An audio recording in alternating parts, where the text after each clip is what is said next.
평창 동계올림픽이 성공적으로 끝났습니다. 큰 대회가 끝나면 뒷말이 무성하기 마련인데 이번에 우리 국민들에게 가장 큰 감동을 준 것이 무엇일까요? 많은 사람들이 여자 컬링입니다 이렇게 얘기할 것입니다. 사실 그전에는 이런 운동이 있는 줄도 몰랐고요.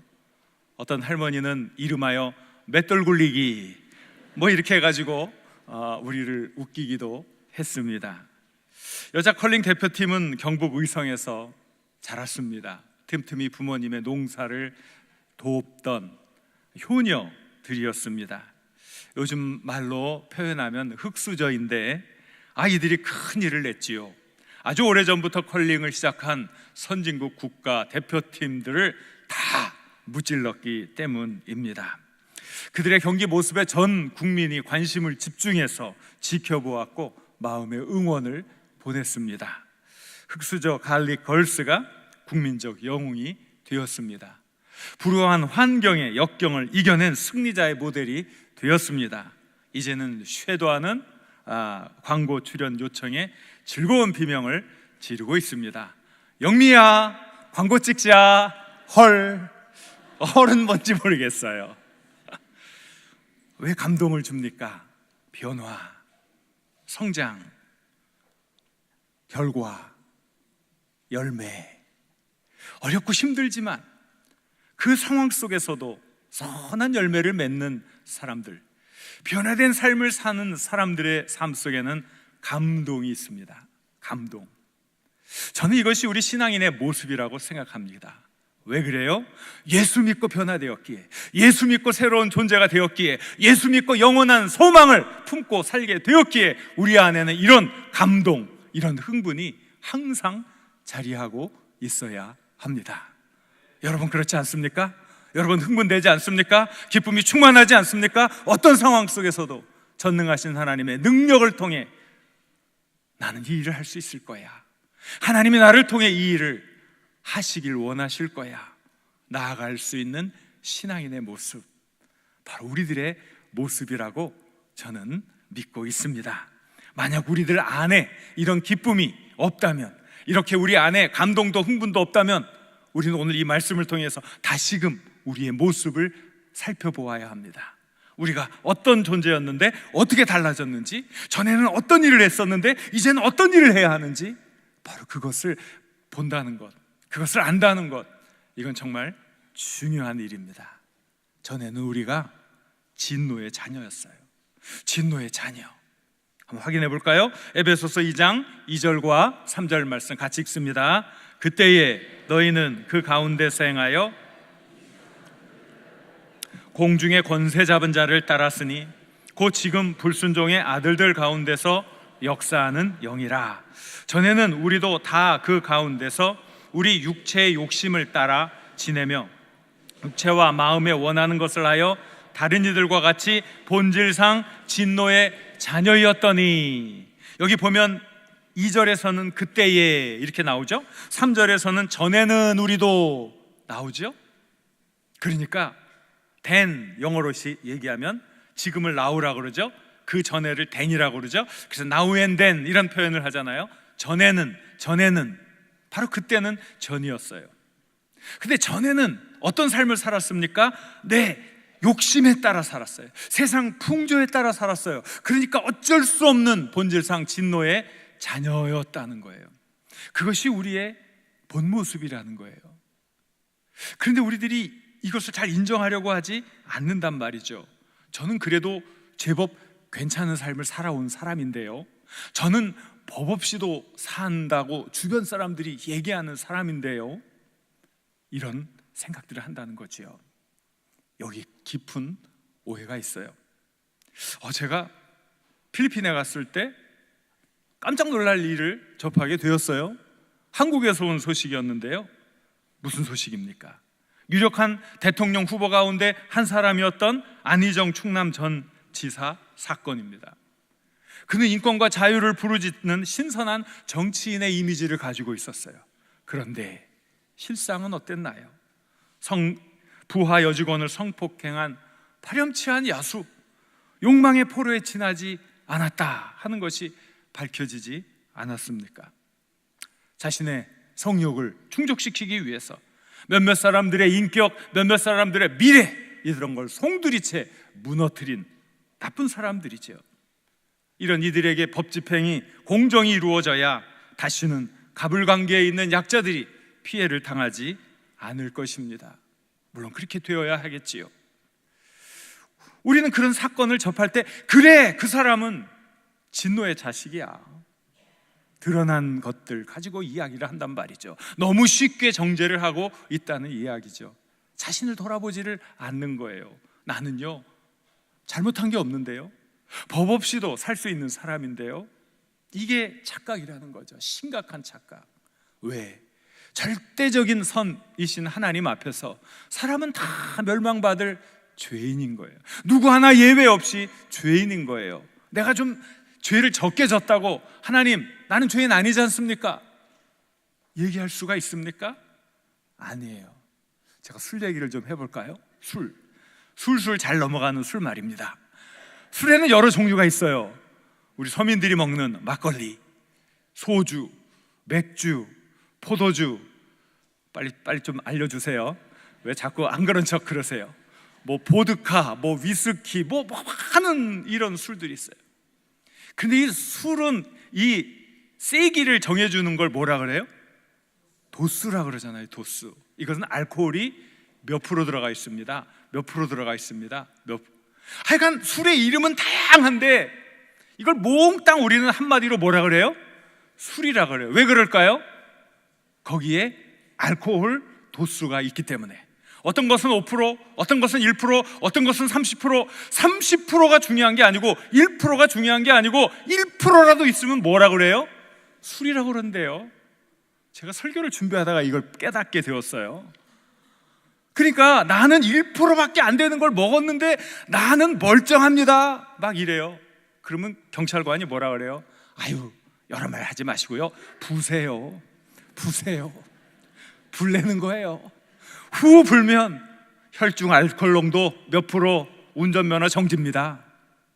나는 도수가 낮은 거 먹었는데 왜 그래요? 그냥 반주로 한 잔 했는데. 술 안 먹었어요? 술 안 먹었어요? 먹었잖아요. 내가 아무리 의롭게 산다 한들 하나님 보시기에, 거룩하신 하나님 보시기에 죄인이잖아요. 그게 우리의 모습이라는 거예요. 그걸 우리가 인정하고 갈 때 비로소 우리는 살 길이 생기는 거예요. 알코올 중독자들 있잖아요. 이 사람들 특징이 뭐예요? 절대로 자기는 알코올 중독자가 아니라고 그러는 거예요. 얼마나 강하게 우기는지 몰라요. 그럼 이 사람이 어떻게 알코올 중독에서 벗어날 수 있느냐? 그 첫 단계가 뭐예요? 내가 알코올 중독자입니다. 자기의 모습을 인정할 때부터 그 중독에서 벗어날 수 있는 이제 발권할 수 있게 되는 겁니다. 마찬가지예요. 우리도 내가 바로 본질상 진노의 자녀였습니다. 내가 뭐 법 없이 살아도 되고, 나는 교통법규 하나도 하지도 못하고, 나는 무슨 짐승 하나 때려잡아 죽인 적이 없고. 아니에요.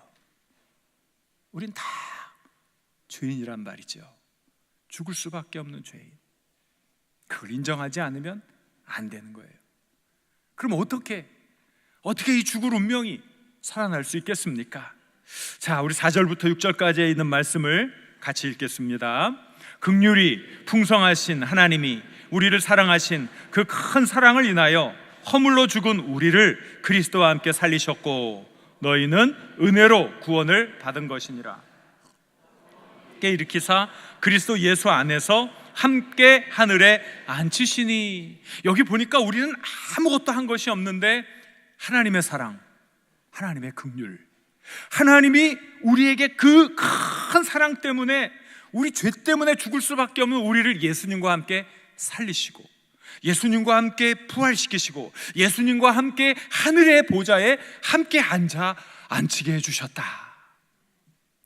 나는 한 것이 없는데, 나는 죽을 수밖에 없는 죄인인데, 하나님의 사랑, 하나님의 긍휼이 우리의 생명의 길을 열어주셨다는 거예요. 이걸 구원이라고 해요. 나는 아무것도 한 것 없지만 하나님의 사랑이 함께해서 귀한 일들을 이루어 준 거지요. 그러니 우리는 생각할 때마다 감사하고 감사해야 되죠. 야, 난 죽을 수밖에 없는 죄인. 어떠한 상황 속에서든 우리는 감사할 수밖에 없어요. 그런데 우리는 또 이 감사하는 것에서도 또 착각을 해. 아까 착각했듯이 또 착각을 해요. 어떤 착각일까요? 제가 지난주에 필리핀 방문했습니다. 까비떼 지역의 목회자들에게 쉼과 재충전의 기회를 제공해 주는 일에 동참을 했습니다. 의미 있고 가치 있는 일이었어요. 그런데 이제 이것저것을 지나다니면서 계속 마주돼야 하는 현실은 그 필리핀의 열악한 상황이었습니다. 정말 많은 인구가 있었는데 일자리가 없는 거예요. 가족 한두 사람이 받는 작은 월급으로 그 많은 가족들이 먹고 살아야 하니 제대로 교육을 받을 수도 없는 어려운 형편에 처해 있었습니다. 너무 안타깝죠. 도대체 이 사회가 왜 이런가? 이 자원이 많은 것 같은데, 그런데 부익부 빈익빈 상황이 아주 극단적이에요. 이 우리나라는 정경유착이라고 그러잖아요. 정치가들이 재벌 기업이나 이런 사람들과 이렇게 짝짝꿍이 돼서 서로 뒤를 봐준다, 이걸 정경유착이라고 그러는데 이 필리핀은 정경유착이 아닙니다. 그럼 뭐예요? 제가 만들어내는 말인데 정경일치. 무슨 말이에요? 시장이 건설회사도 가지고 있어, 공장도 가지고 있어, 다 가지고 있어요. 다. 그러니까 대대로 시장 해먹고 다 하는 거예요. 수많은 사람들이 이 계층의 사다리를 올라갈 수가 없는 그런 구조 속에서 허덕이는 모습, 너무나 안타까운 모습이죠. 의료, 복지, 교육 낙후될 수밖에 없는 그런 모습. 그러니까 저는 절로 감사가 나오더라고요. 야, 내가 한국에서 태어난 게 놀라운 하나님의 은혜구나. 너무 고맙습니다. 제 자녀들을 이런 환경에서 자라지 않게 한 것에 대해서 너무 고맙습니다. 그냥 어떻게 감사가 많은 사람으로 변하게 됐는지 모르겠어요. 여러분, 제가 그곳에 가서 그곳의 목회자들을 돕는 입장이 된 것은 제 능력 때문입니까? 제가 똑똑하기 때문입니까? 한 분도 아멘을 안 해주시네. 여러분들 담임 목사에 대한 신뢰가 이거밖에 안 됩니까? 상당히 실망스럽네요. 네, 상당히 실망스러워. 그런데 정확히 생각해 보면 제 능력, 그런 제 무엇이 아니라는 거예요. 단지 제가 한국에서 태어났다는 것, 제가 있는 이 환경, 이 상황이 그들보다 월등하기에 그런 일을 행하고 있었던 거지, 무엇을 가져서 더 그들보다 똑똑해서 그런 게 아니라는 사실을 깨닫게 된 거예요. 그러니 제게 그런 환경을 허락해 주신 하나님이 얼마나 감사한지 참 감사가 절로 나오더라고요. 그래 조금씩 생각해 보니까 참 제 감사가 제가 볼 때도 너무나 부끄러운 거예요. 왜 부끄러워요? 비교해가지고 아이고 내가 더 나니까 아이고 감사합니다. 이러고 있었던 거죠. 이게 좀 문제가 있는 거예요. 그러면 저보다 더 나은 환경에 있는 사람을 딱 만나면 제 감사는 어떻게 될까요? 감사가 계속 유지된다 1번, 2번 감사가 갑자기 불평으로 변한다 2번. 1번이에요 2번이에요 2번이 될 거 아니에요. 2번의 강세를 제가 줬습니다. 2번. 이거 문제가 있는 감사죠. 진정한 감사가 아니죠. 그건 하나님이 원하는 모습이 아니죠. 그러니까 우리가 하나님께 감사해야 할 이유는 어떤 환경이나 어떤 조건 때문이 아니라는 거예요. 우리는 내가 이런 상황에 처해 있든 저런 상황에 처해 있든 모든 사람은 본질상 진노의 자녀였기 때문에 모든 사람은 다 똑같이 하나님의 은혜가 필요한 거지요. 극단적인 얘기, 저는 5% 죄인입니다. 아이고 저는 80% 죄인입니다. 아이고 저는 1% 죄인이에요. 1% 죄인. 1% 죄인에게도 예수 그리스도의 사랑이 필요한 것 아닙니까? 80% 중죄인에게도 예수님의 사랑이 동일하게 필요한 것 아닙니까? 그러니까 우리는 하나님이 베풀어 주신 이 사랑에 대해서 그저 고맙고 감사할 따름입니다. 사랑하는 여러분, 구원의 은혜를 베풀어 주신 하나님께 감사할 수 있기를 바랍니다. 여러분 마음속에서 우러나오는 진정한 감사, 그 감사로 하나님의 은혜에 화답할 수 있기를 바랍니다.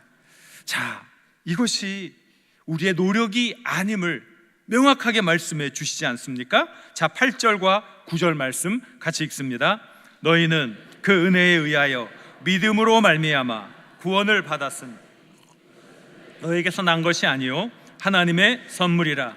행위에서 난 것이 아니니 이는 누구든지 자랑하지 못하게 함이라 그랬어요.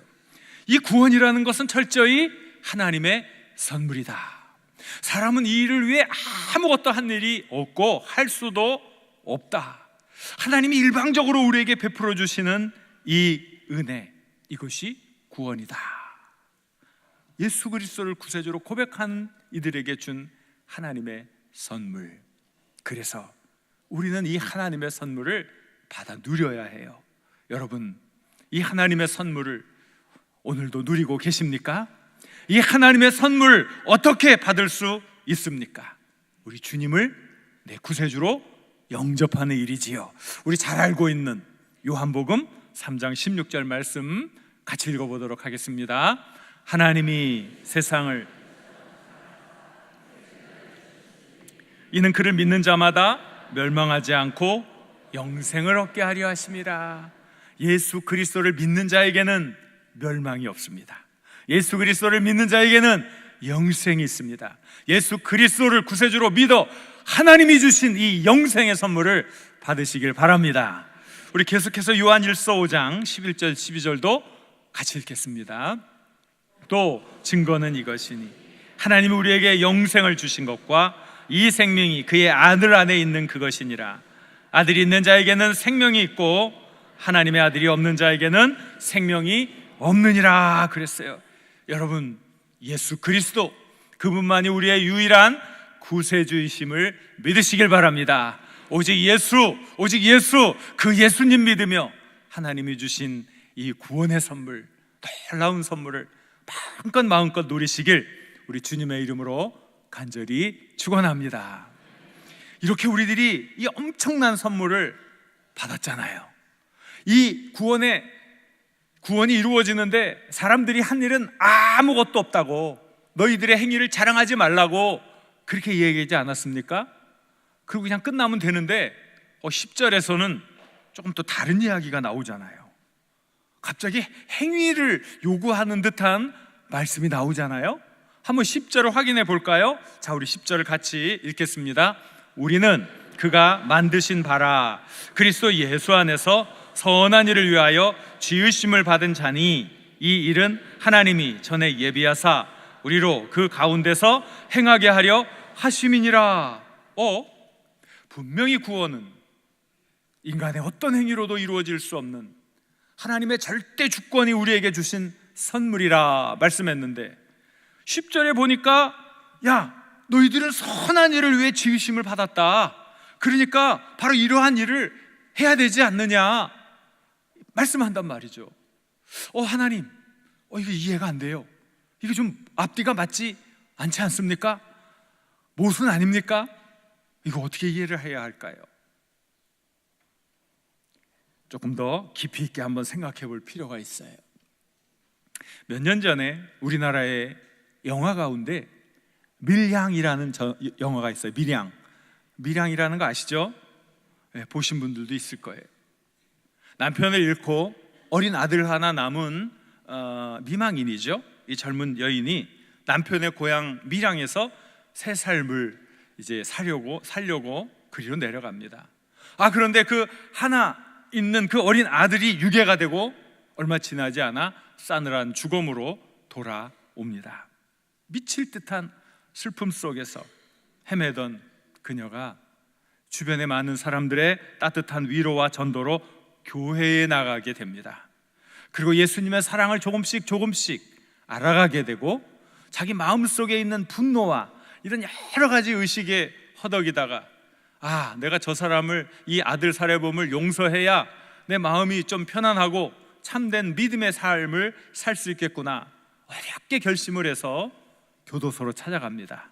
아들의 살해범을 용서하기 위함이었습니다.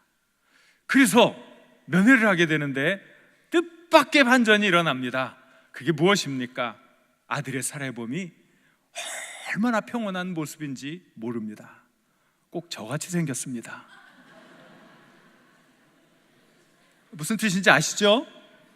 잘생겼다는 뜻이 아니라 너무 평온한 거예요. 뭐라 그러는 줄 아십니까? 나도 감옥에 와서 예수님 믿게 되었다고, 예수님으로부터 모든 죄의 용서함을 받았다고, 얼마나 뻔뻔하고 얼마나 평온한 모습인지 이 여인이 갑자기 미쳐버릴 듯합니다. 나에게 그렇게 큰 아픔과 고통을 준 그 사람, 그래서 내가 용서해 주러 왔는데, 아니 자기가 예수님 믿고 예수님으로부터 용서받았다고 저렇게 뻔뻔하게 천연덕스럽게 평온한 모습, 충격을 받은 이 여인이 혼란, 상실감 속에서 믿음을 저버리고 방황하게 됩니다. 부끄러운 영화였어요. 부끄러운 영화. 제가 그 미국에서 이 영화를, 미국에 있을 때 그 영화를 교인들에게 보여주자 어떤 목사님 그랬는데, 제가 그 영화를 보고 깜짝 놀랐어요. 어떻게 이런 영화를 보여주냐고. 너무 부끄러운 우리 그리스도인의 위선, 이중인격, 그게 그대로 다 드러나 있는 거예요. 너무 낯뜨거워요.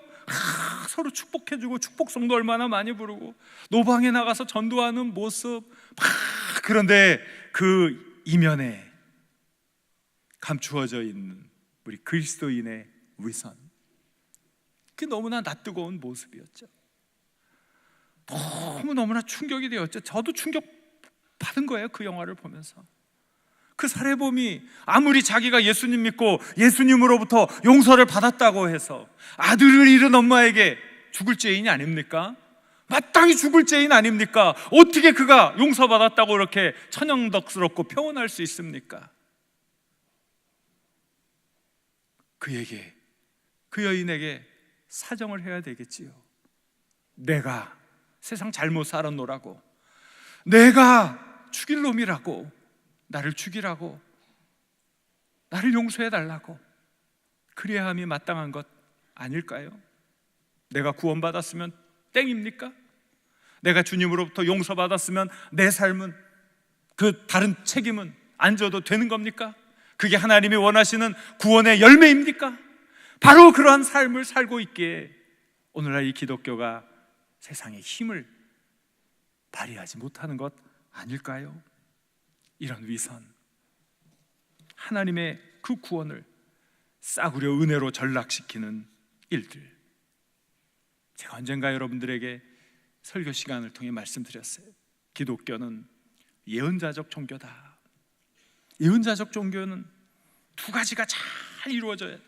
하나는 상승, 또 하나는 회귀라고 했어요. 상승이 뭐예요? 하나님을 만나는 체험이죠. 하나님을 만날 때 하나님은 그 사람에게 이 세상을 변화시킬 메시지를 주는 거예요.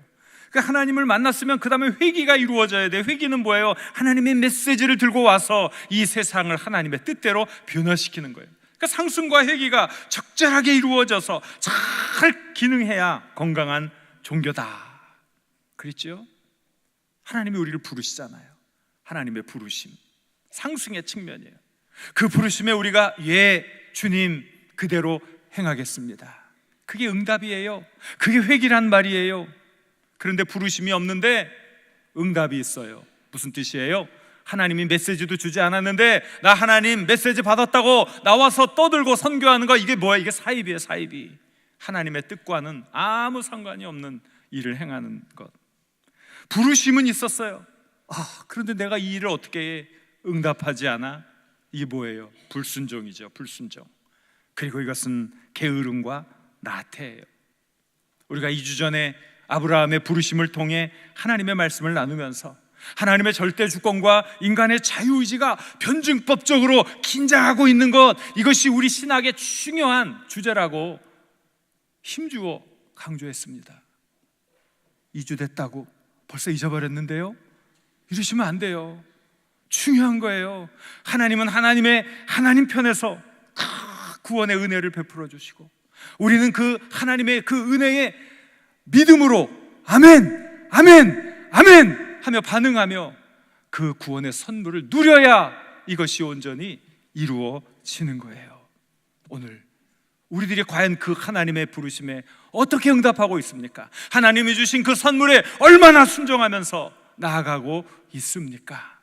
하나님의 은혜를 아는 분, 하나님의 사랑을 아는 분, 당연히 삶 속에서 하나님의 사랑을 전하게 됩니다. 당연히 예수님의 마음을 닮아 모든 이들을 천하보다 귀한 존재로 대하고 사랑을 베풉니다.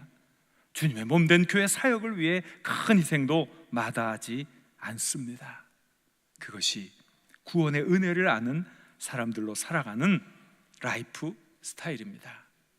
여러분, 오뚜기 아시죠? 오뚜기 특징은 뭐예요? 쓰러져도 일어난다, 자빠져도 일어난다, 비틀거려도 바로 선다. 왜 그럴까요? 오뚜기의 이 무게 중심이 이 아래에 있어요. 무거운 게. 그래서 쓰러져도 일어나도록 만든 게 오뚜기예요. 쓰러뜨렸는데 안 일어난다, 그럼 이게 뭐예요?